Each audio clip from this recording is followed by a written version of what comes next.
अस्सलामु अलैकुम रहमतुल्लाह। बड़ी वीडियोस देख रहा हूँ, बड़े मैसेज देख रहा हूँ। लसानी भाग गई, लसानी वालों ने फ्रॉड कर दिया, मेरे अपने ही लोगों ने एहतजाज किया और बहुत सी चीज़ें सामने आई हैं। मेरे आप लोगों से क्वेश्चन है कि SCCP ने 51 कंपनीज को नोटिस दिया और बार बार नोटिस दिया, और हाईलाइट अगर किसी को किया है ना तो वो लसानी ग्रुप ऑफ कंपनीज है। हमें ही हाईलाइट क्यों किया? हर मामले के अंदर जब भी खबर लगी, जब भी उन्होंने अपनी वेबसाइट पे 51 कंपनीज को नोटिस दिया या किसी को भी नोटिस दिया, तो सबसे पहले हाईलाइट करके लसानी का नाम ही क्यों आता रहा है? ज़रा बैठ के सोचना। लसानी भागी नहीं है, लसानी को भगाया गया है एक माफियाज के कहने पे।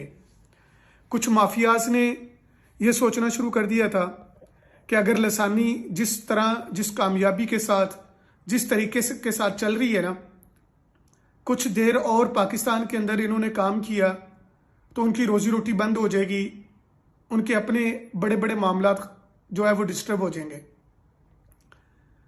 मुझे कोई टेंशन नहीं है, मुझे मेरे बादशाह पे, मेरे अल्लाह पे यकीन है कि अगर मेरे अल्लाह ने चाहा तो इंशाल्लाह हम दोबारा बहाल भी होंगे और हम दोबारा काम करके भी दिखाएंगे। नैब के नोटिस, SCCP के केस बनाना, SCCP ने बार बार हमें ही टारगेट किया, हमारे ऊपर ही सारे सवाल खड़े किए। क्यों? इससे पहले क्या कंपनियां पाकिस्तान में काम नहीं कर रही? क्या इससे पहले इतनी कंपनियां पाकिस्तान में काम कर रही हैं? उन लोगों को पहले नोटिस क्यों नहीं दिया? उन सब कंपनियों को नोटिस देने का रीजन ये था कि अगर अकेला लसानी को नोटिस गया तो ये केस करेंगे और ये हमारे साथ इस चीज का जवाब मांगेंगे हमसे कि हम ही टारगेट क्यों हैं। और मैं आज भी यही क्वेश्चन करूंगा कि मैं ही टारगेट क्यों था? लसानी को ही टारगेट क्यों बनाया? लसानी के साथ ही जंग थी, लसानी के ऊपर ही केस थे, लसानी गलत कर रही है, लसानी के पास डॉक्यूमेंट्स नहीं है। इससे पहले इतनी कंपनियां जो सालों साल से काम कर रही हैं, उनके पास क्या डॉक्यूमेंट्स थे?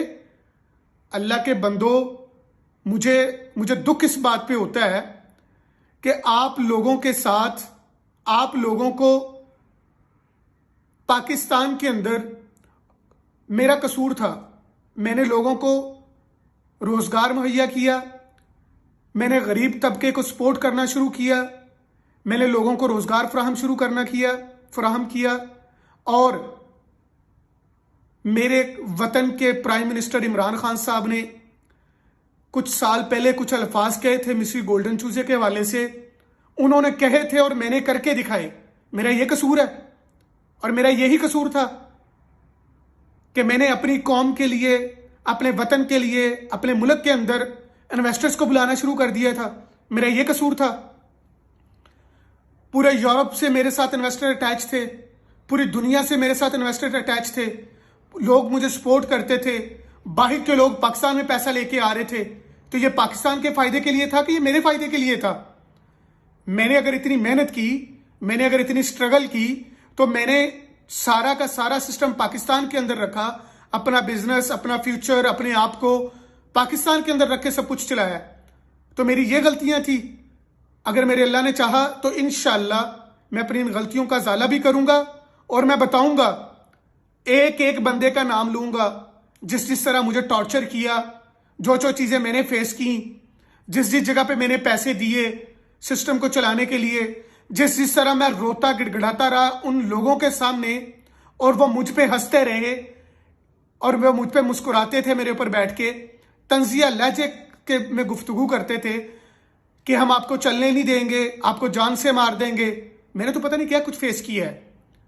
इतना टॉर्चर होने के बावजूद अगर मैं टिका रहा हूं ना, अगर मैंने काम किया है, तो अल्लाह के हुक्म से इंशाअल्लाह वो दिन दूर नहीं है कि दोबारा सिस्टम चलेगा, दोबारा कंपनी चलेगी और अल्लाह के हुक्म से अगर मेरे बादशाह ने चाहा तो मैं चलाकर दिखाऊंगा। और मेरी एक बात याद रखना, अगर हम दोबारा वापस आए, अगर दोबारा मेरी मार्केट ओपन हुई, तो अल्लाह के हुक्म से ये जितने भी शर पसंद अनासर है ना, ये अपनी जहन के अंदर ये बात याद रखना कि अल्लाह के हुक्म से जिस तरीके के साथ जिस सिस्टम के साथ मैं दोबारा वापस आऊंगा ना, तो आप लोगों की दाल नहीं गलने वाली। और इंशाअल्लाह ये सिस्टम भी चलेगा, इसी तरह लोगों को रोजगार भी मिलेगा। और मैं निहायत अफसोस के साथ जिन लोगों ने एहतजाज किए, जिन लोगों ने पैनाफ्लेक्सें बनाई, जिन लोगों ने मेरे खिलाफ प्रोपेगेंडा किया, शायद उनका भी कसूर नहीं है।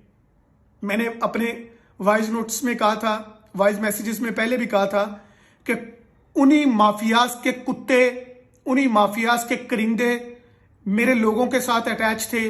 उनको भड़काना, उनको हमारे खिलाफ चलाना और एक लेवल से अप्रोचें करवाना कि लसानी को बंद करवाओ, लसानी को बंद करवाओ।